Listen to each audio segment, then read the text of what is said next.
All right. And we are live and we are ready to introduce our new friend. Hello, everyone. Welcome. This is the We Are Sober podcast. And we have a special guest tonight, Mr. Randolf Richardson, King of the Canadian Atheist. I just gave you that title. Oh. You're welcome. Oh, wait. Let me make it official. I'm sorry. Hold on. There we go. Now we're live with Randolf Richardson. Randolph, it's good to have you here. Thank you. And I really like that music on the introduction. That was fantastic. Thank you, Justin. Justin picked it out. It was great. I didn't do anything. Is that the first time you played it on this show? That was the second time. Yeah. Oh, yes. We premiered it. Oh my gosh. Last week. Rollin, you could have told Stop forgetting me. Sorry. No, because the last time you had lost connection, and I'm like, okay, Yeah, no, they're there, so I'm like, shit. Okay, I'm sorry. I apologize. I'm just gonna not touch anything on my computer, so please, don't touch a damn thing. Thank you. I appreciate it. No, yeah, we premiered it last week. So yay us. We've updated things. And actually, we have good announcement to make since we've moved past 100 subscribers. Congratulations. That's so weird. It is nice. Yes, thank you. Thank you. Appreciate you all for tuning in with us and, watching. Subscribers now. Yeah. There you go. Exactly. Like 30 of them are 30 of them are waiting for the next D&D campaign.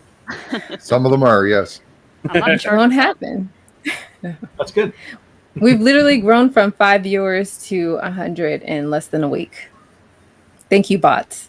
No, I'm just kidding. I'm just kidding. Thank you. We appreciate it. Shout out to all of our bots. Thank you. Okay. Hello, chat. Hello, Ant-Jer. Hey, Lovely, Ant-Jer. lovely. I don't know, Randolph. You have a fan, so there you go. Canadian leaves and hearts for you. That's a good-looking combination. It is. I like it. Any other announcements? Justin, Rollin, Ollieman, Malty, what's going on? I'm in a disc golf tournament next Thursday. Interesting. You said you played disc golf today. Yeah, I went for a round today. I shot a +2, so it was pretty good. And I had one hole where I had a double bogey, and it's normally a birdie hole, so I could have. There's 3 strokes there where I could have been swinged. So anyway. It was Canadian Ollieman here who introduced me to disc golf. I had no idea the game existed until about a month ago. What a fascinating looking game. Have you gone out and tried it yet? No, but I look forward to that. Okay. Yeah. I just came back from Krav Maga. I got knocked in the jaw by somebody by accident. Just a light tap, but it definitely. I'm checking my teeth to make sure there's no misalignment. Ooh, so you're saying you can take a punch? It was an elbow, so yes. Ooh, fair enough. Be more fair. I know how to break necks too, apparently. So that's fun. Wow. Malty, anything good with you? Or you need to unmute Muted, yourself, buddy. darling. Malty, have you been talking this whole time? Oh, I think it's StreamYard mute function. Yeah, that's StreamYard mute. up there. There you go. There we go. Yep, Thank double you. muted. Just because I don't want to walk away and be heard, I guess. I've been producing some nonprofits episodes. Kelly's here.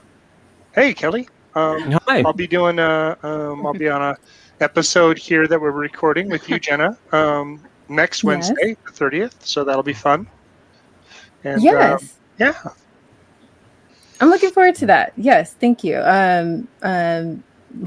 We definitely keep ourselves busy with that one, of course. Kelly, long time no see. Yes. Hi, How are you? I've been really busy, sorry. No. I've seen your posts on Facebook that this is your busiest season ever. Yeah, it's been crazy. Far more That's than cool. expected.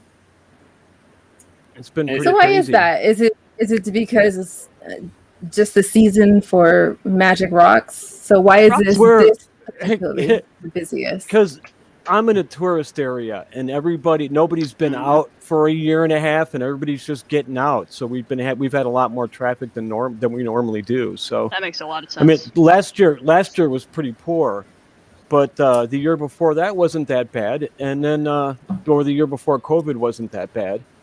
But Right, this season it's just been amazing. It's just because everybody just wants to get out, right? So you're talking about walk-ins, not internet orders or special orders with like your silver work? Yeah, mostly just walk-ins. Honestly. So magic rock season. Got it. Good to hear that. Magic rock season. Kelly's got that rock foo Good to going. hear that's on the increase for you. Yeah. Kelly was so gracious enough to grace us with his presence on a previous episode that featured him when we interviewed him, like maybe over a month ago, I would say, where he, told us, a little bit of your history, Kelly, and how you started to, you once had a belief with, crystal woo, and then started to sell them, and now you have your own business. So, I mean, flourishing. I'm still trying to get that rock. Yeah. God dang.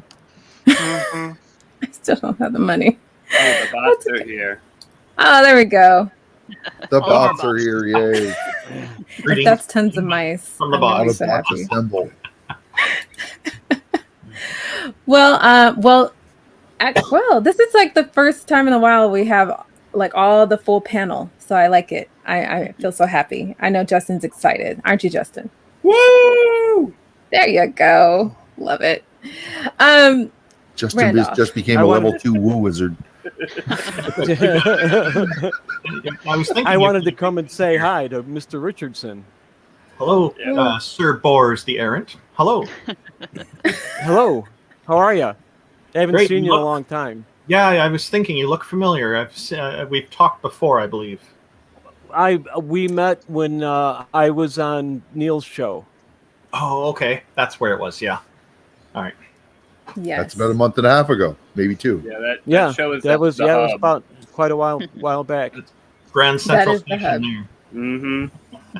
Everybody meets on Neil's show. What's going on with that anyway?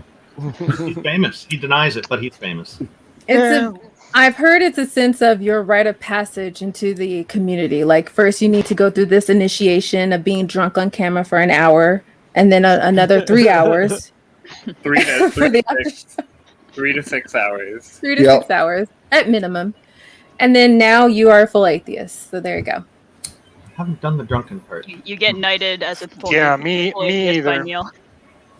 You guys I are haven't doing done the it drunken part either, but I smoke lots of weed. You were the exception. He's got Actually, the- no, you're not the exception because Neil smokes too. So And he's got Whatever. the fantastic Gandalf pipe. I like yeah. that.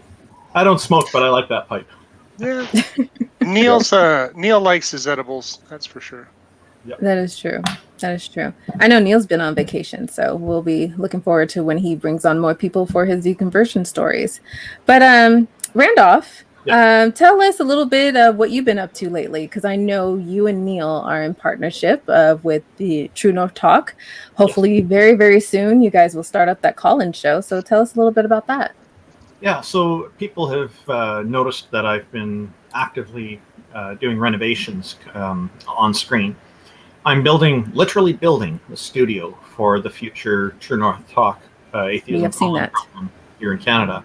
And there's actually a website to go with it at www.truenorthtalk.ca if anybody's interested in finding a link to the YouTube channel and whatnot there. We're going to be similar to, I guess, the Atheist Experience and other online call-in shows that take callers from the general public. Neil and I, of course, have Canadian perspective that I think will make us a little bit unique in that respect. We're going to cover pretty much any topic. We're likely going to steer away from politics because that doesn't make people happy, I find. But pretty much any other topic should be good. And So you're building a studio. So I'm assuming you two live close to each other, and you're going to commute to the studio. Are you going to have guests on? And if you are they going to only be local, or are you going to have a virtual, or is it a hybrid? What's the plan for that? Well, we're going to do this together in the studio. He and I live in the same city, so we're about we're under 10 minutes away from each other. He says 5. I still am yet to question about his driving speeds, but nonetheless, it's when I first looked into this when the atheist experience was new, and I thought, what a neat idea! I'd love to do a Canadian show like this. They were just on community television and not really on YouTube yet. And so I looked into it and met somebody here in Vancouver, Greater Vancouver area is where we live. And that covers a number of different cities, including Vancouver. And I talked to this guy. He has experience he's from a skeptic community here. And he has quite a bit of experience working with community television in the past. So, of course, he sent me a big document from our federal regulator on community television and television in general and radio and whatnot. And there's about 27 pages of fine print. There's a lot of limitations on there. You can't swear on the air. You can't do this. You can't do that. And so we know right away we have callers who might say something that's not going to be permitted. And that's it. The show's over. So we decided to not do this. And YouTube wasn't quite popular enough that we were really keen on going for that. And then he suddenly had some other things to do. So I put on the back burner. And then when I met Neil many years later, I mentioned this idea to him. And I said, how would you like to start a call-in program like this? And without hesitation, his immediate response was, hell yeah. I knew I had the right guy right there. I knew I was talking to the right person. So this True North Talk is part of the umbrella group of the Canadian Atheists, a national atheism organization I started a few years ago, about 6 or 7 years ago. And we're advocating for atheism in Canada mainly, but also wanted to spread around the world, of course.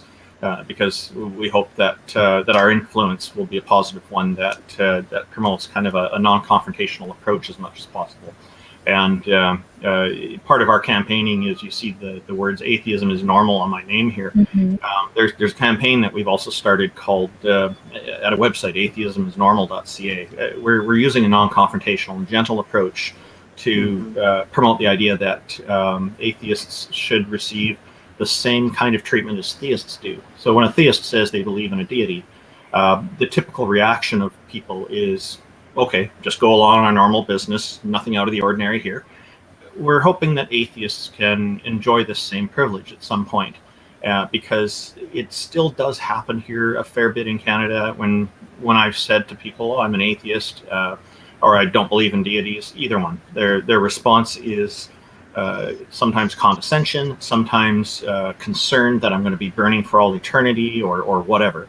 So we're asking for people who do that to do less, to just treat us normally. It's not a big deal. That's where we're trying to head with it. The contrast of even the most militant and kind of like hardcore atheists of like your response, your knee-jerk reaction to somebody that believes. It's like, oh, you're stupid, or you're unreasonable, or you're irrational.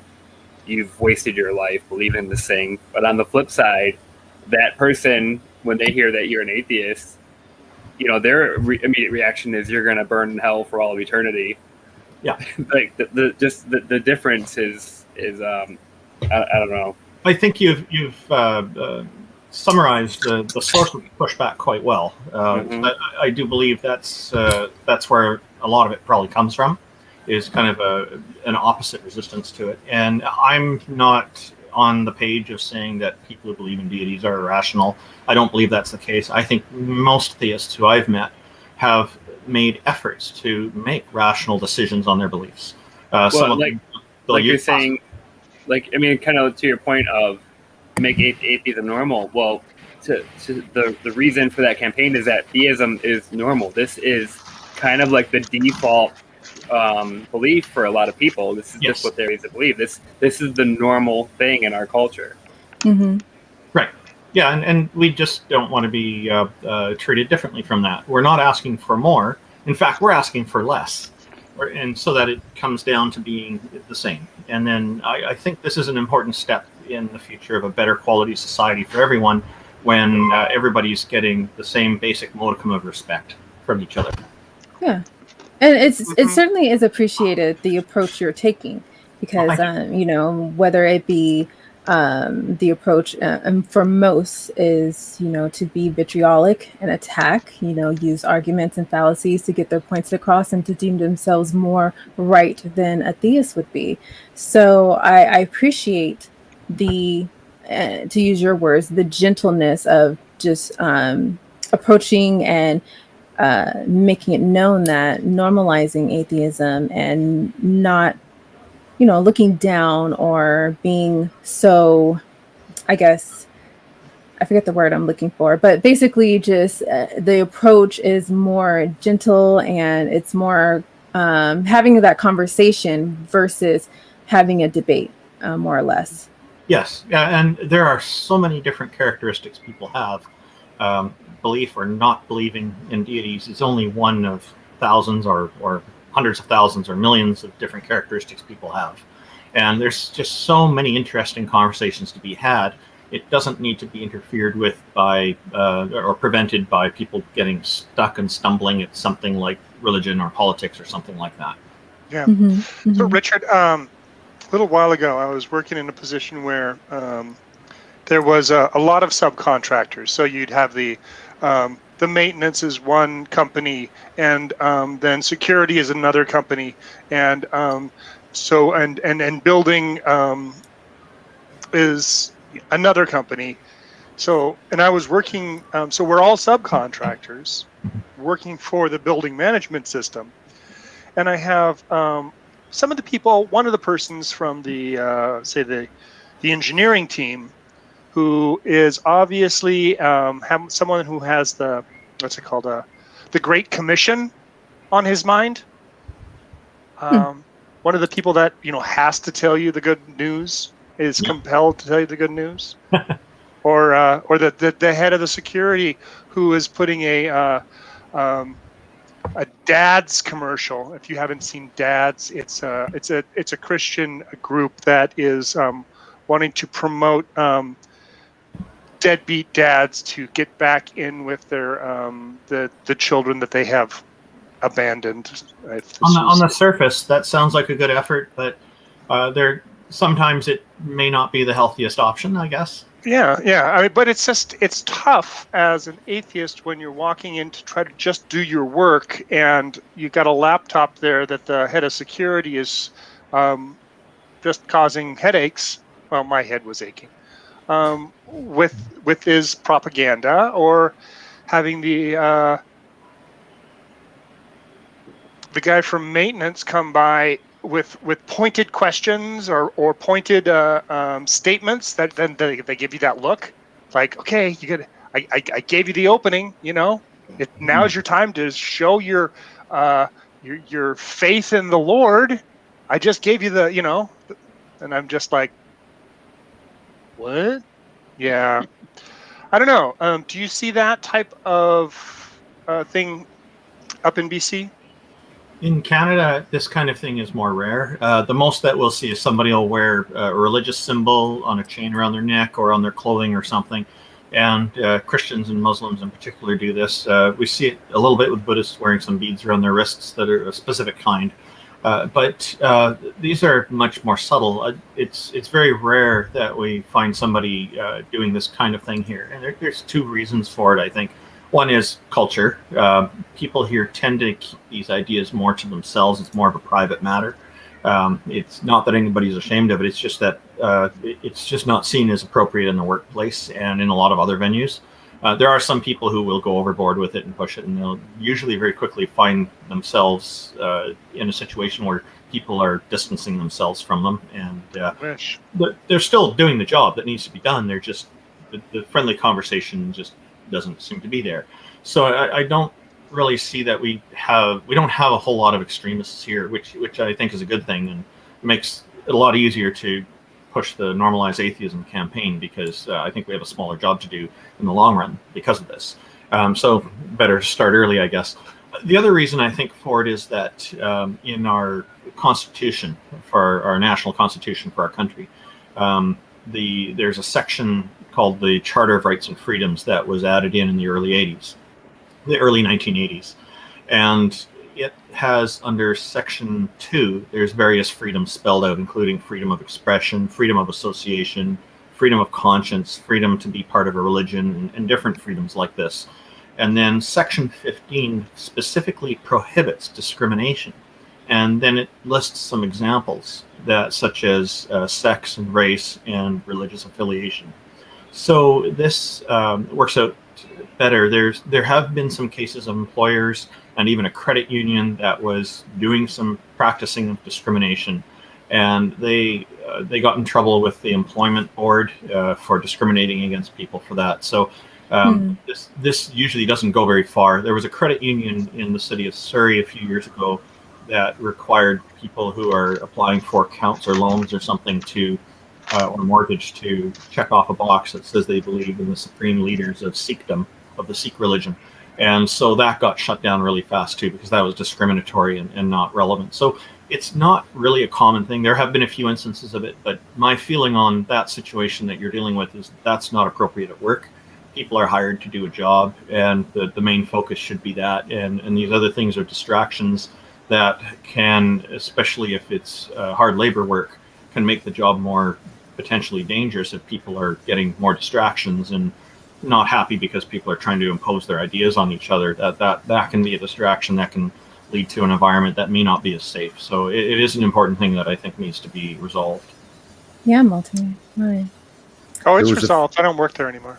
Oh, that solves it for you anyway. Yeah.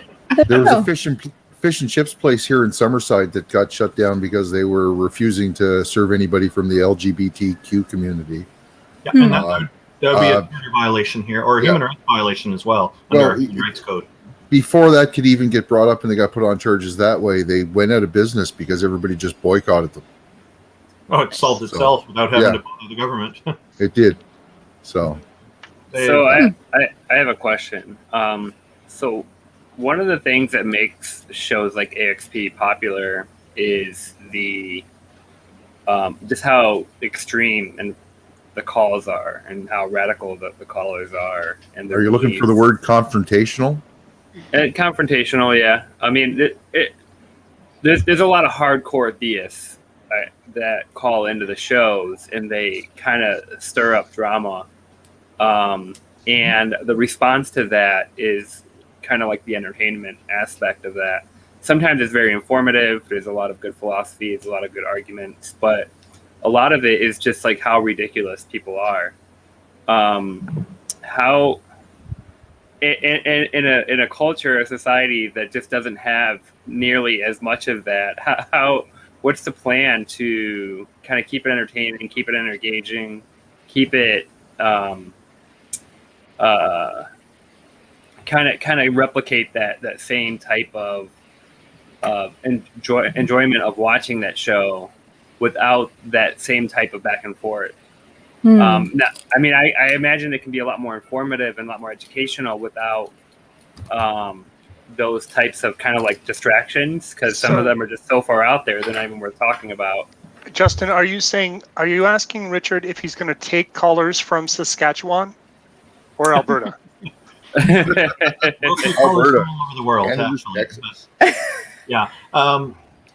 The atheist experience has some really wonderful hosts who are very good at dealing with those kind of confrontational callers. Sure. And they've also got other hosts who use a different approach as well. And each host uses different approaches, and some of them are a very calm approach. And what I've noticed is the approach of the host can really set the tone for the whole call. For the most part, unless somebody's really coming in with the boxing gloves on and that's all they really want to do is fight. But I suspect most of those are pretty rare, because people, I think if you're respectful with people, they will converse with you, and you can end up having a really good conversation. Neil and I think, are the types of people who are kind of more on the side of being less confrontational and more interested in having an engaging conversation and trying to raise questions of, have you thought of this? And the callers may ask us the same things, and we can learn and grow from it as well. We want it to go both ways. We want our show to be attractive to people, regardless of whether they're atheist or theist. We want everybody to be feeling comfortable with calling in and talking with us.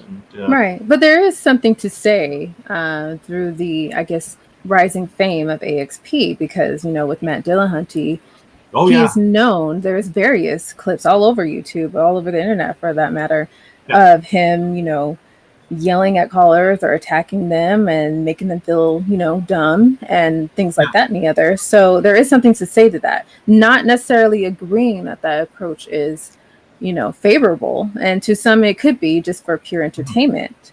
But it's not the approach that we have in mind. We don't see Atheist Experience or Talkie or other shows like that to be competition. In fact, we will be promoting them from our show and hoping that they'll do the same for us. And we can. And one of the things we're going to be doing is picking a schedule that does not conflict with any of those shows, so that the audience isn't stuck in a position where they have to decide which one they want to watch. The last thing we want to do is take any audience away from any of them. We want to help contribute to that by recommending these other shows, and then people can decide for themselves which styles that they find most appropriate. Most to their liking. I think avoiding the overlap. I mean, you could basically just not do Sundays now because it's just pretty much nonstop throughout the day. But avoiding the overlap is increasingly difficult when there's more and more shows. Like when AXP came out, even when it hit YouTube, I only knew of like 2 or 3 other YouTubers at the time that were talking about the similar content. And that's probably part of why it's where it's at today, because it was very, very early on. And then the viral clips, there's a lot of content there, but avoiding that overlap is almost impossible. So it's just something we all have to contend with, is that it's going to happen, and it's okay. Yeah, you just can't feel bad about it, or like I say, we will strive to do that, and we'll do the very best we can. That's our intention, and we'll figure something out. We have to be mindful of our own schedules too. I have a family. Neil's got work. He's got a schedule where he starts very early, and things like this we have to take into consideration. Yep. He wouldn't be able to stay up really late at night for this because he needs to get to sleep for work the next day. And for me, I have to make sure I've got time with my family because kids and wife need me. So we all need each other. So. Well, that's kind of how we got to where we're at now. We initially started on Wednesday evenings, and then we had to push back further and further into the night because I have young kids. And then we had overlap with a event that was going on the ACD Discord server.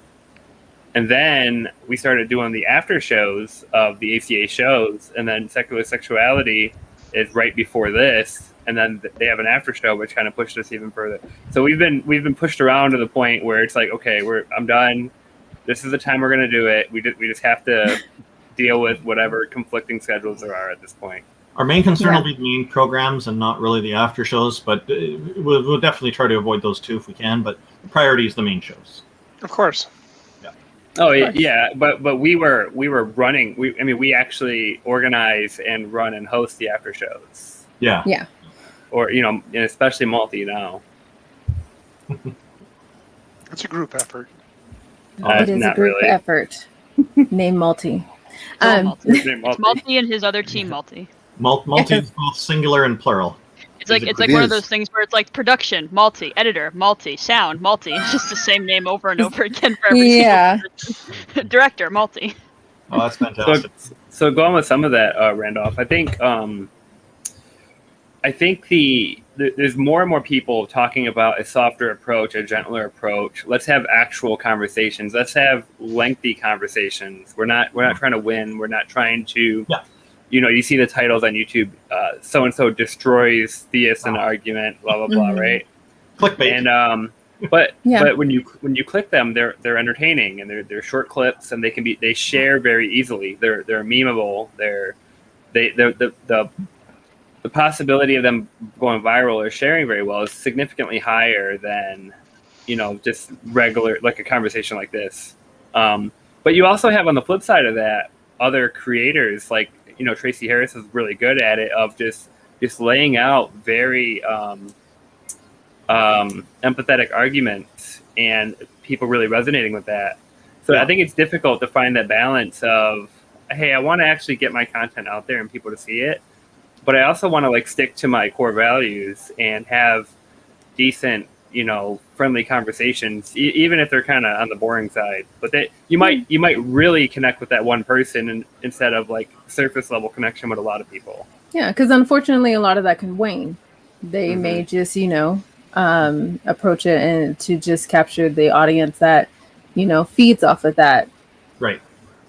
Yeah, I like Tracy Harris' content very much. She's very smart and highly educational. So it's good that you mentioned her. I think the way I look at it is that you got to know your audience, and or at least try to figure out what it is that your audience likes, and then you need to decide, is this only what you want to cater to, or do you want to expand and try to be more interesting to more people? And so I will. Well, certainly someone in the audience loves you. It looks like I have a fan. Yeah, thank you. So I think, like, you have your audience who really like your approach, and that's why they're continuing to watch this show. And we definitely want to maintain this, keep this with the people who do like what we do, but we also want to make sure that it's also going to be attractive to people who come and watch for the first time. So we want to make sure that we're covering things in the right way. Yeah, that point of like not turning people off the moment the first time they watch the show. I think it's something like that is really important and not something that a lot of people think about. Yeah. They could catch your show at any time of the show, any call, any clip, and that could, again, there's so much content, so many creators, so many conversations happening. They can easily just turn it off and go to something else. That's actually a lot of pressure, but it's right. There comes a point where you have to say, how far do I want to go with that too? If they're only going to judge the show by the first 5 or 10 seconds of whatever they've heard, then that's really quite unfair to the content creator. It's I find that most people will probably listen for about 3 or 4 minutes before they'll make a decision anyway. Right. So, that's probably why clips and like shorter snippets are good, because if you just like logged on to the Atheist Experience, the first like 4 minutes is them talking about random stuff. But if you see the one where it's like discussion on slavery, and the first couple minutes is the person comes on and says, this is my question about slavery, or this is my argument for God, you kind of know what to look ahead for, and then you can see how the host reacts. That's why I think clips and stuff would be good. I don't know if that's something that you would want to do with your show. Oh yeah, we actually do, and we want to have the titles not be clickbait, but just factually talking about the conversations focused on. You get it like a nice medium in between. Make it like it's only clickbait if it doesn't provide you with what it says it will provide you. Like if it says, Randolph dunks on this theist with hard facts and explosions, and then it's just you having a pleasant conversation with them and there's no explosions, people are gonna be like, that's a clickbait. But if it's like, Randolph and this person discuss a new theory of evolution or something, and they watch it and that's what you discuss, it's like, okay, if you want to make it punchy, that's something. Or like, they discover a new thing of evolution. It's like, all right, this person just made something up and they're going over it, but it's like, it's still pretty accurate to what's being discussed. It's still, a punchy title. Accurate representation. I guess we need to work out how to get explosions in there then. Yeah, if you don't provide those explosions, that's how you lose your followers. You can contact Michael Bay and he'll help you out. A nail gun, some propane, and a plastic bag. I don't know. Or just make sure you never look at the explosion. Only you know what? Just contact Multi. Explosions. What? Propane and propane accessories? That's right. You are very famous for doing voices on King of the Hill. Yes. I know Jenna was waiting for that as soon as you mentioned propane. So in the Twitter post about tonight's show, you said you wanted to talk about freedom and atheism and how freedom is inherent to atheism. So what do you mean by freedom is inherent? So with when we take a look at somebody following a religion, believing in the deity, and they want to worship this deity and emulate its behaviors and whatnot, they are constraining themselves in a way to what it means, what they think that represents. Mm-hmm. And so they're trying to adhere to those principles that are promoted by that religion. And so that I see as a step kind of away from freedom. They may freely be making the choice to do that, but then others are imposing that on them, and then they have certain ideals from that religion that they need to adhere to when they're conversing and interacting with other people in those religions, and even people who aren't. And so I see that as kind of restrictive in a way, because a lot of the time these religions have doctrine that you can't change. They're the final word of God, and that's it, or final word of some goddess, or whatever it is. And so people keep adjusting their life to adhere to these ideas. And so in a way, they're almost like a slave to those ideas. And with atheism, because we don't believe in any deities, we don't adhere, and there's no doctrine for atheism that I've been able to find, even though some dictionaries claim that there's doctrine for atheism. I've searched far and wide. I haven't been able to find it. And so, and nobody's actually been able to present. Some people will say, oh, the theory of evolution is the doctrine. No, that's science. It's not atheism. Because we don't hold any of these beliefs, we are freely making up our own mind on these things. We're not trying to live up to some imagined ideals of a deity or something other. Somebody else has told us about this deity. So it's wide open. There's nothing holding us back from changing our minds about something and then taking a different viewpoint on something, or changing our attitude about something. We don't have to try to approve something that we believe in, or some doctrine that we're expected to follow. So that is why I mean it's inherently free. We don't have this. There is no demand for conformity there with atheism. When I was younger, like 21, when I was in the military, I remember talking to one of the engineers that I was working with at one point, and I didn't know anything about philosophy. I barely knew anything about science. I never watched an atheist video. This is quite some time ago, and I didn't know anything about anything. But in my head, I was like, look, I got like social rules. I have laws. I have all this other stuff. Then I have military rules and laws and cultures and norms.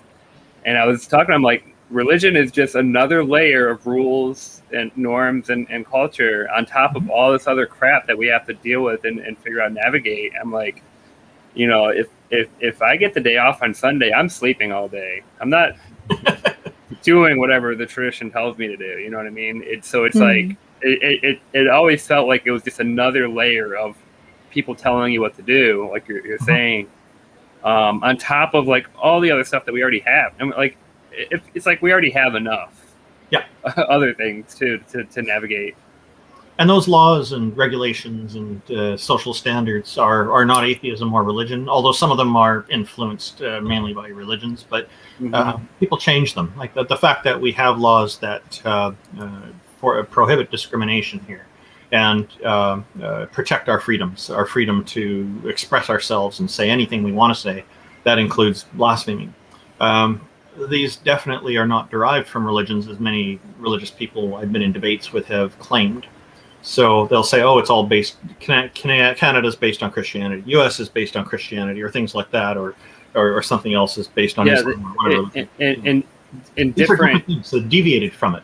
Yeah, in different times, different eras, based on the sciences, the philosophies at the time, or the discoveries at the time, they actively sought out silencing ideas and speech. And I was listening to Big Bang video. There's some science videos on YouTube earlier, and now, since there is this singularity, things that we don't understand about the beginning of the universe, the churches are okay with it because it's mysterious. But 30, 40 years ago, when we thought we had it all figured out, they were really concerned with letting people talk about this or read about it or learn about it, because they were like afraid that religion was going to make them obsolete, or science is going to make them obsolete. And so they kind of look for these other ways to be relevant, but no, they definitely go out of the way to preserve their self-interest. These laws like freedom of speech are in spite of that, not because of it. Right. Yeah, and I think like one of the most important points with the laws is that they're not intrusive and limiting as much as possible, that they're more just kind of more commonsensical. We are in a society where you have to have a lot of people working together on agreeing on certain things, and the laws have to be there for the more extreme things. Like we need to have regulations for food products to make sure that they're healthy and safe for people. These are reasonable. An unreasonable one would be forbidding certain kind of freedom of expression or something. So, Right. yeah. So And then you run into the issue of cherry picking, because if you're going to follow all of doctrine in your Christian Bible, Quran, well, I would fundamentally say of the Muslim faith, they actually follow more of their doctrine than Christians do. But in reference to Christians, if you're going to follow more of that doctrine, but you're going to cherry pick out what is more tolerable to your needs as an individual, like or lifestyle or whatever, then you're not truly sticking to the whole encompassing part of your faith. one of my friends and I had a conversation about this kind of thing, actually, a number of years ago. And then I thought about it for a bit, and I said to him, I'm glad you're not 100% Christian. He says, oh, what do you mean? Because he hadn't thought of this, right? So, and I said, well, and I pulled out the passage that talks about killing atheists. And it's in, I think it's in 2 Corinthians or something like that, somewhere. And he said, oh, well, yeah, I definitely disagree with that. And then I guess after about 20 minutes or so, we were doing other stuff. And then he said to me, I thought about this. And he's saying he thinks that if he was to put a percentage on it, he was voluntarily saying this, that he'd say he's about 55 to 65% following it. I thought that was very interesting that he came up with that. And so, yeah, I think this exemplifies your point, Jenna. I don't know. I always felt that to be a problem, even for me when I was a Christian. So I thought it was, I went through the motions and, okay, well, I believe what this is saying, but I don't necessarily believe homosexuals should burn in hell, or, I still like eating fish and wearing cotton clothing. So it's right. Exactly. And maybe it's just those little intricate things, but still, it still holds some type of weight. Yeah, and I noticed you haven't even touched on the contradictions that come up in there. So that's probably a whole other ball of wax. Yeah. Well, there's books and websites and things that kind of like lay out all the contradictions and map this web of contradictions, but big books. But the people that really believe this stuff will just flat out tell you there's no contradictions, and they have a justification for everything that you propose. So it's like the people that don't really believe it, they know that those are there, and they go, well, as long as I accept Jesus and I believe in God, the rest of it is kind of like I'll cherry pick and it's okay. Yeah. And the people that really believe it, it's very difficult to argue with them. Yeah, I've noticed the same thing you have. I've also noticed another approach some use is to say that it's a matter of interpretation.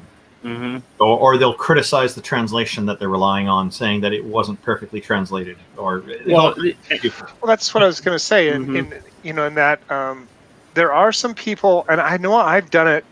I can't actually think of what the cognitive dissonance was caused by, but I've been in a place where I'm listening to somebody and I'm not able to follow what they're saying. It doesn't make sense to me, even though it's almost like they're speaking another language.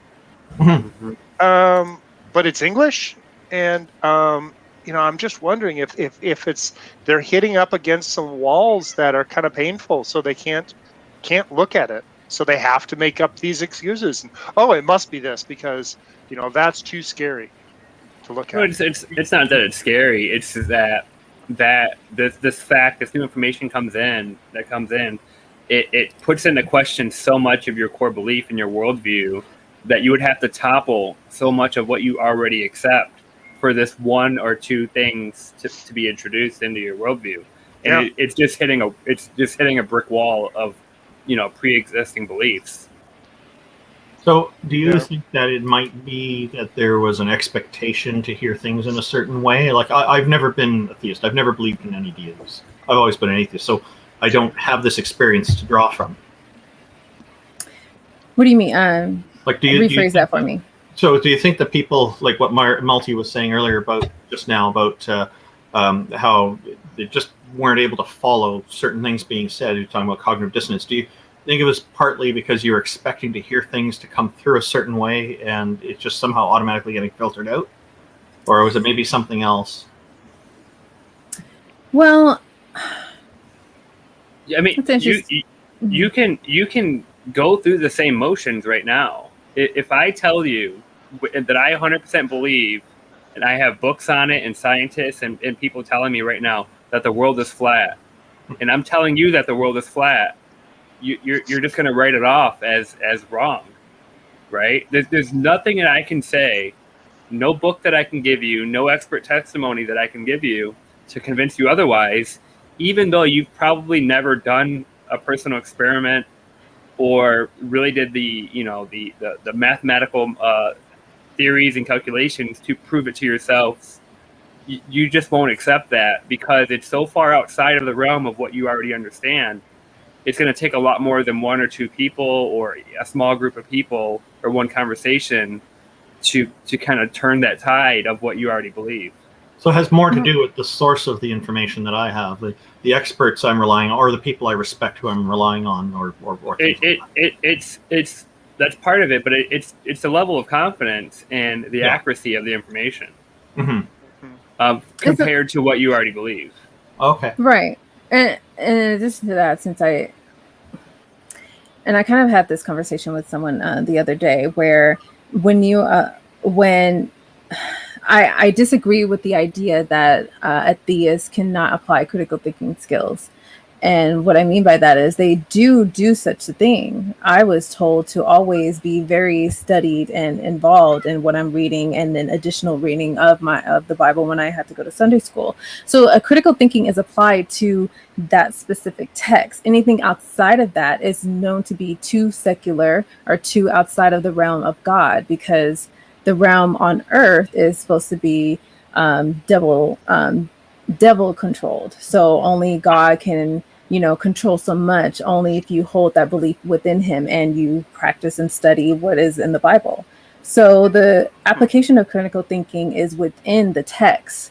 Anything outside of that is not to be touched or not to be fully recognized, because that goes against what their text says as far as what is history and what is God and the stories behind Jesus and everything else that goes with it. It might just be that as long as the main stuff is pretty clear, some contradictions here and there, even if it's a lot, as long as it doesn't obfuscate the entire story, they're kind of just like, people mess up, it's fine. Well, I think I think Jena's point is that you can criticize the text, but only in reference to other parts of the text. So if one verse says one thing and another says another, you can compare them and say, well, this one's wrong because this one is right, but not some external source saying they're both wrong. Right. And in addition to that, in Sunday school, you're not just going based upon, just reading a couple of scriptures and talking about it. You have actual practice study books where various other people, authors, have written their guides as to what they think the explanation of said text is. And then, of course, you have to judge is it the King James Version? Are they reading from the NIV? Are they reading from the New Standard? Every version translates certain words and certain phrases and certain scriptures slightly differently. It's just a matter of you actually understanding it. And of course, the standard for most Black Baptist Christians would be the KJV or King James Version. So not only are you... What was wrong with KJV? Well, I'm spelling it out in case anyone didn't know what that meant. And I've noticed, to Jenna's point, I've noticed there's some translations will use "thou shalt not murder" instead of "thou shalt not kill." Yeah. Right. Yeah, And then you have this whole debate as far as, what's the definition of murder? What's the definition of kill? Right. And the response I've heard to that is the original Hebrew or Greek texts have the actually mean killing, not specifically murder. Stop it. Sorry, we have a... He means a dice, not a blunt. He's rolling the dice. That was Why not That's why I was showing the dice. What number did you roll there? It's on a 20. 20. Hey, that's Mikey. nice. Stop bogarting Yeah. my stream. Oops. That was natural too. Of course, I didn't actually roll. It was just sitting on the 20, so I kind of cheated. So if you didn't put it there Oh, intentionally, look then at the it 20 count. again. What's it That's on now? definitely not. No, that's not good. No, Put that's it a back. 4. No, just put it back. Put it Yeah, back. that's It's a not good. 4. Never mind. we having a D&D session again? So No. it basically a 20 and a 4. That makes 420. 420. Hey. That's time to be around. 24. Oh, okay. That was a quick. I thought I made Mikey a mod, but maybe I just won't make him a mod since you're trying to bogart the stream. Anyways. Mikey Famine. What are you doing? Oh boy. I need to talk to you, Mikey. All right. Ooh. Uh-oh. Mikey Uh, got Ooh. a Serious. It's Good me in my things. office now. Good things. He's got got called the- out. Mikey's got to go to Malty's office. Meet him by his window. God damn By my window. it. Hey, Mikey. One final thing, I actually had a question, just bridging off from, you're known from speaking a lot, you're known from building a lot, and you're also known from debating a lot. So I will confess, I haven't watched a lot of what the many debates that you have had. I think That's okay. the most recent was off of, I want to say Modern Day Debates, but I could be wrong. Was that the most recent one? Probably. Okay, fair enough. I've been in quite. I haven't Hold on. on the YouTube channel yet. If no one's ever heard of you or watched a debate before, I'm not gonna point towards myself. What would be one that we should go watch? Good question. There's one that I'm very happy with. It was on Modern Day Debate. I'll just try to find the link here for you. It was Modern Day Debate with a fellow named Ben. Oh, that's Really? How many that's Bens? what I'm thinking Ben of. Fisher. I'm narrowing it No. down. Give me a moment, please. Please hold. We went down a lot of different rabbit holes, and the conversations were really nice. Now, what he was doing was, unfortunately for him, is he's spending his time on a lot of other topics. Okay, Ben Fisher, Fischer. I'm just going to. I'll put the link into the private chat here so somebody can reshare the public screen. This one, I really like this interlocutor. He was a really nice guy. He almost kind of reminds me of Ronald Reagan, the way he talks sometimes and his mannerisms, but very friendly. He's not aggressive. It's just, we ended up having good conversations on a lot of different subtopics that made it like we started to have a debate and a conversation broke out. But he runs a ministry, a Christian ministry, and he also has put a lot of effort into this idea he has that he has debunked skepticism. And so, we didn't get into that in the debate, but it would be an interesting topic to cover with him one day, because he does have a lot of ideas on it. And, some people will make fun of that right away. I'll take these people seriously every time. And I always want to give them a chance to share their point of view. Maybe I can learn something, maybe change my mind, or maybe I'll be able to strengthen my own arguments against it. I'm not sure, but when I enter these debates, the attitude that I have is not to go in to win, but to go in to hopefully be proven wrong about something so I can improve the accuracy of my knowledge or learn something new. And sorry, go ahead. No, I was just going to ask a follow-up. Do you feel that the person that you are debating poses themselves in that same light? No. So, which is exactly where I'm going. You're way ahead of me, Jena. I find that a lot of the interlocutors that I debate with are in it to win. And there was a Star Trek Next Generation episode where they had this alien who was playing this complex chess-like game, and was always beating Commander Data until the very end, when Commander Data used a different approach of just trying to keep the score even instead of winning. And because of that, the alien was not expecting that and was kept trying to win, and it wasn't working. Got frustrated and gave up. Yeah, Jena kept going for the stalemate. Yeah, and just kept on delaying him and just gave up. So what I'm doing is not quite I'm not really looking for a stalemate, but it kind of parallels with this a little bit. So I look at debating as a teaching tool for teaching myself, at least, and hopefully other people find them at least somewhat educational. Well, I know from the chat, the obvious winner over the Ben Fisher was this the Gavin debate where you beat the pants off of him. Literally? That is such a funny way to phrase it. So on the TART channel, which is now known as TANG, the Atheist Network Group, and by the way, tart.live is their website address. They've been promoting the Normalize Atheism campaign very aggressively, and I really appreciate their support on that. Thank you, guys. They hosted 2 debates that I was in there. They host a lot of debates there now. And so some of the earlier debates I was in. First one with Gavin Herleman was, it went fairly well. He kept shuffling papers. He wasn't a very experienced debater, I think, but near the end of that debate, the topic was, is God a moral monster? Near the end of the debate, he finally brings up the 10 Commandments. So I told him I take issue with all 10 of them. I have issues with all of them.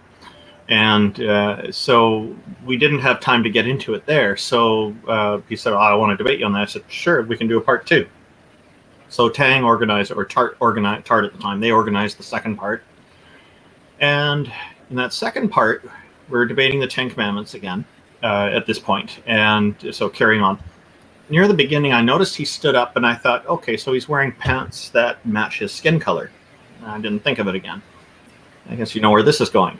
So anyway, near the end of the debate, and I'm looking at my notes a lot when I'm doing these debates and keeping things in order so that I can respond properly and all of this. So I'm glad. I say I'm not disappointed. I missed the number of the times he stood up and showed more. At the end, one of the judges is a theist. He said he doesn't agree with my arguments, but he thinks I won. And then Gavin stood up, apparently, and the camera has some lighting adjustments, so it blacked all this stuff out that would be a problem otherwise. And then it got even more escalated because apparently a bird was flying around in his room, so he reached up over for it. And so anyway, afterwards, me and Oz met up with him in a chat group that he was in on StreamYard as well, on YouTube, with his Christian buddies, who were laughing and congratulating him on pulling this stunt, not wearing anything below the waist while on that stream, apparently. And so it was surprising to me that not a single one of his Christian buddies was telling him that he shouldn't have done that because he doesn't represent Christianity very well by doing that stuff. But that to me would be kind of a normal response, at least from a couple of them. Would have been good to see. It didn't come from any of them. They laughed and cheered him on. So Oz and I got on, and I asked him, I said, look, this is what's going on here. What happened? I want to hear his explanation for it. And he started saying, oh, you have to prove this and all this kind of stuff. You don't have proof because you didn't actually see it, etc. And then in a later stream, I tried again, and that was my last attempt. To me, it seemed like this is intentional on his part to do all this. And it's very disrespectful. And I did tell Oz I don't think I want to debate with him again. And Oz said, oh, you don't have to worry about that. He won't be welcome back here. But and this is the normal response to distance from somebody like that. But on the second time I talked to him about this and asked the same question and try to give him a fair chance to explain himself. And like I'm expecting he's going to say maybe he's on new medication. I don't know if he's on medication. Or maybe some other reason he didn't realize, he regrets it or something. Nothing like that. Instead, went back and forth a bit, and he finally said that I should take a microscope so that I can see his nudity on that video. And I turned around and asked him, why should I need a microscope to see your nudity? And I sat there with a straight face through the whole thing while everybody else was laughing. And then he got so angry, he had moderator power. So he kicked me and Oz off the screen. And Peter was there too. He was kicking us off, and the main channel host kept putting us back on. So the squares kept disappearing and reappearing in a certain motion almost. It was hilarious. But people afterwards, and then I finally laughed, but people laughed at me, and they're saying, how could you not laugh and smile at that? I said, well, I was laughing on the inside, but I managed to keep a straight face. It was hard, but I managed to. But yeah, and I see Eddie's commenting here. Oh, hi, Eddie. It's great to see you here. So Eddie was the theist in that debate who made that judgment, by the way. That second debate and said that he doesn't necessarily agree with my arguments, but he, because he's a Christian, but he said, or at least that time he was, but he thought that I had done a better job and won the debate. So I'm sure, despite all that indecency, and Eddie is good people. So, and I've lost debates, totally agree. And I'm okay with it. I welcome it. And then there was one debate I had with a Calvinist named Will, also on Modern Day Debate. Afterwards, he and I were talking about it, and people are asking which one of you won. And I said to Will, I said, "Do you think it'd be fair to say that neither of us won the debate?" And he agreed right away. He said, "Yeah." Wow. Well, I'm glad that you distanced yourself from that, and that was completely. And it's funny and it's not, because like you had said, you would think the response from his Christian friends was like, "That's not a good representation of us or our God and whatever such and such thing." But you know, they just laugh it off or overlook it and be like, "Oh, we got one on the atheist by showing us our balls or whatever." Do you think that's a product of some like internet debate culture? We've seen a lot of people that are. No, I just think it's immaturity on their part. That's it. Are these milquetoast Christians or? I don't know. Milquetoast Christians. That's a new word to me. Or the Let's ones that would be. They don't go to church every week. They don't necessarily know their Bible. The Christian, the Christmas and Easter and whenever Aunt Judy wants me to go, you know, that's when I go. My parents multi. Yeah, that kind of person, that kind of Christian. Okay. The group that he was hanging around with mostly are on quite regularly and examining the Bible and even arguing with each other sometimes about what the meanings are. And they've got the scripture right there on the screen a lot of the time. So they will run streams for 8, 10, 12 hours going over a point of maybe a page that's in the Bible or something. Right. So that's what I was saying, Multi, is we've seen firsthand this kind of debate culture where it's younger people that they spend a lot of time debating. They make fun of each other. They make fun of other people. But they're generally very well versed and knowledgeable and intelligent. But this is much of an entertainment adventure as it is intellectual or trying to learn something. And since they do it so often, that one debate, one conversation is inconsequential. That, you know, if this thing blows up and turns into a big debacle, it's not a big deal. They'll just make fun of each other and do it again, you know, later the same day or the next day. And there's a lot of people that are. I think that's a good point about it also being an entertainment aspect in addition to the intellectual side. Right. So I mean, and we've seen this quite often, and there's whole servers, political servers, religion servers on Discord primarily that this is their whole thing. Yeah. And it's primarily with philosophy and religion. Yeah. Yeah. And I'm not saying maybe there are some channels that are non-belief or atheist channels that may demonstrate themselves in an indecent way, but you would think that, right, but you would think that what that said person did with trying to do that part 2 with you would have been switched. That would be the assumption. Yeah. For most. That's right, because, and this is part of what we're trying to do with Canadian Atheists is to counter the vilification out there and the attacks on atheists and the assumptions that atheists all think the same way and all believe in evolution and all this and all. And you don't believe in evolution? Are you gonna defend that? No, I'm just kidding. So, from what I can see, evolution makes sense. So I have a high degree of confidence in it, pretty much 100% at this point. When people come along and tell me that they don't believe it or they don't know enough about it, I don't think that's unreasonable. When somebody comes along and says it's wrong, then I say, okay, if you can get that right, you could probably get a lot of funding from a lot of religious organizations that are against evolution, and maybe even win a Nobel Prize. But they don't do that, interestingly. Yeah.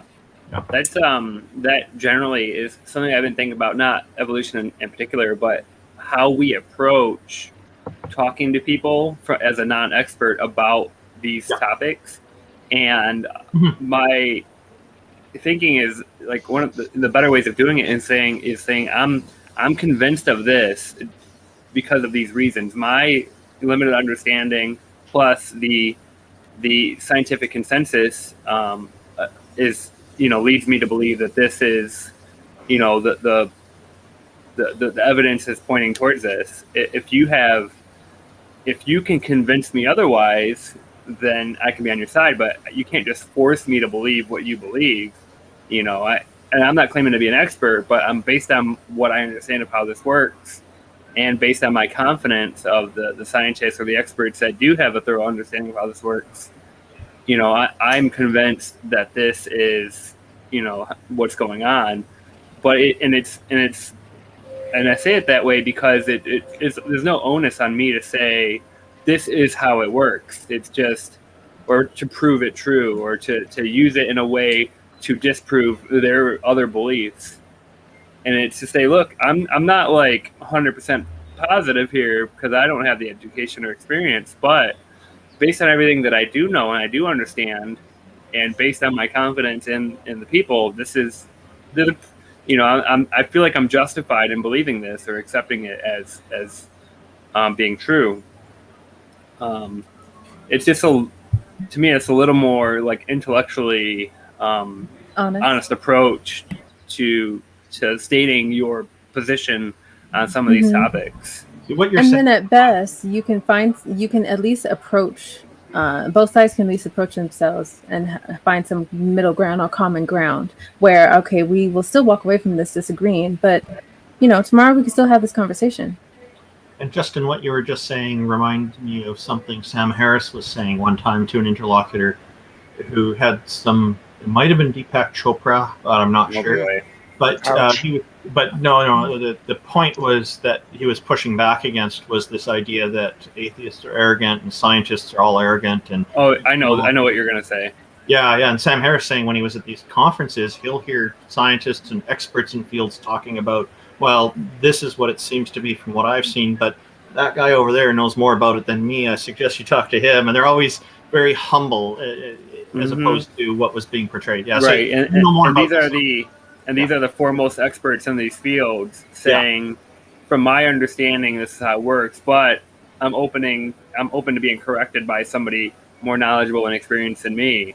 Yeah. Even though I'm leading the program that's revolutionizing this field or whatever it may be. Which is intellectually honest. So there we go. And there's an idea that I put out there that doubt is my ally. It is something I try to instill in people, and my kids accept it. They're willing to say, I don't know, or I don't, whatever, and they're okay with it. It doesn't hurt their confidence at all because they understand why it's important. And there's people out there who think you shouldn't tell people to say they don't know something because that can hurt their confidence. No, not if it's honest. If it's an honest answer, that's better. What can serve a person's self-confidence is if they have to claim they know something when they don't, because then they start worrying, oh, how am I going to prove this if I'm up against somebody who actually does know? Yeah. Mm-hmm. I've definitely seen some distraction techniques being used in those types of situations where someone is out of their depth, and so they use other types of tactics to try to, so you don't have to look at what's going on and how they're fucking up.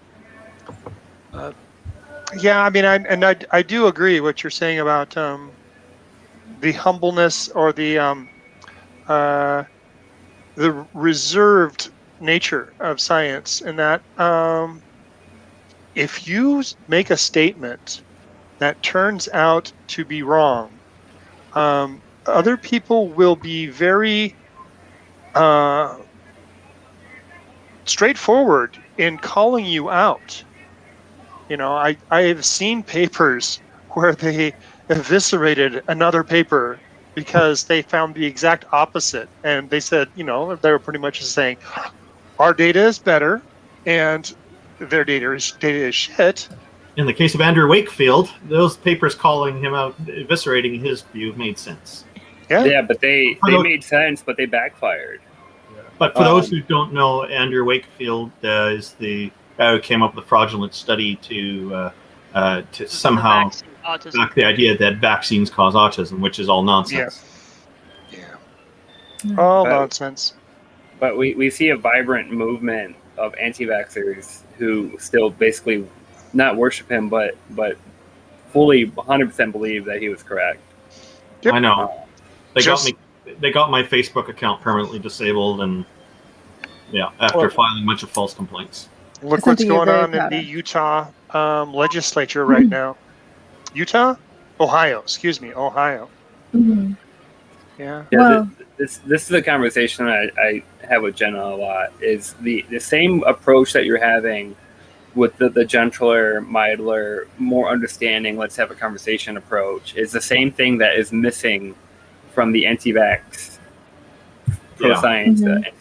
And we talked about it. We've talked about COVID and the COVID vaccine a lot, and that by the time that the scientists and the science communicators and the government were starting to tout the effectiveness of the vaccine and trials and that, they already lost the game a long time ago of the anti-science crowd because of the social influences of their groups that they're in that are being ostracized in different ways, and when you push against them, they stop listening. Just because for various reasons, but we're really bad at conveying scientific information, especially for public health and stuff like that. And it didn't used to be that way, probably because there's less information available, but we're just really bad at it broadly, and we're really bad at having these conversations with people that have fear and doubt. So I think there are, like, for most things, the gentle and non-confrontational approach is good. It's always the best one to start with, in my opinion, because that style suits me well. When somebody's promoting an idea that actually puts people's lives at risk, like the MMS solution that is mainly industrial bleach that is supposed to cure autism and can actually kill a person. MDs have spoken out against it. This kind of thing, the gentle approach may not be the best approach to use, and a more abrupt approach and direct approach saying, no, this is a problem. Like I see these MDs saying, nobody should use MMS because it will probably kill you.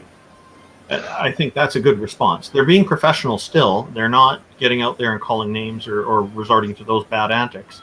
They're just being clear and straightforward about it. But the people that are doing it don't listen to MDs and medical professionals. They've already put those in a group of people that are dishonest and only in it for profit and whatever with the government. There's some groups that are so far gone that you have to legally and physically stop them from what they're doing. And MMS is definitely one of them. Oh yeah.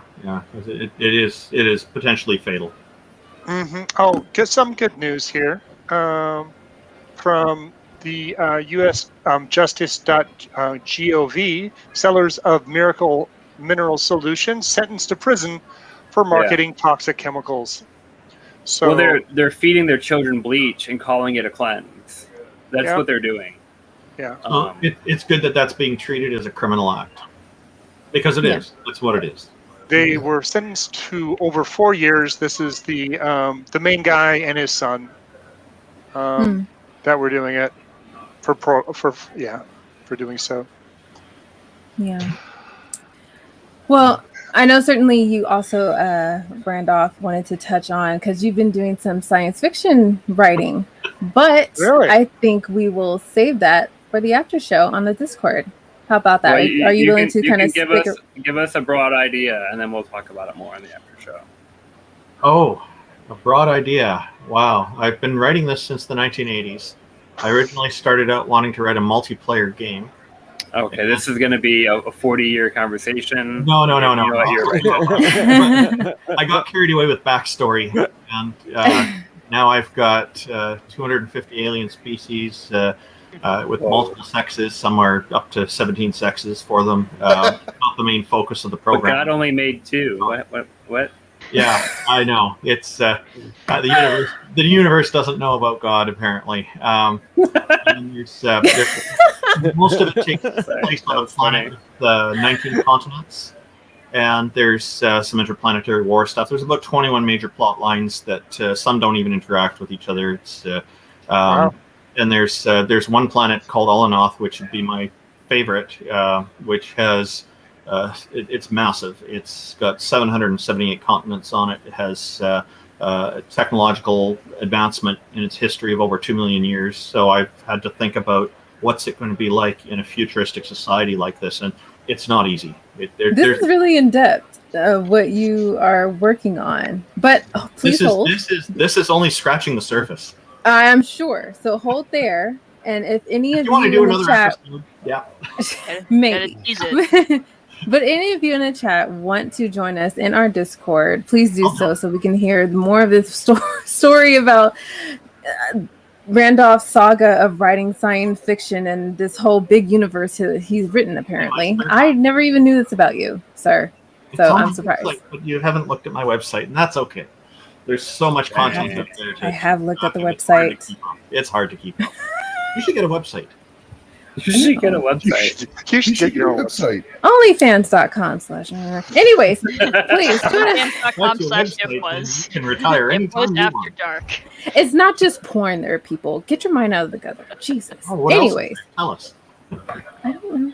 Jenna's an Yeah, what else is there? Tiny.cc/IFDC is the link to our Discord. So please join us for our little after show, and we will talk more about Randolph's OnlyFans for his scientific novel. People keep telling me I have an OnlyFans. I've never seen it.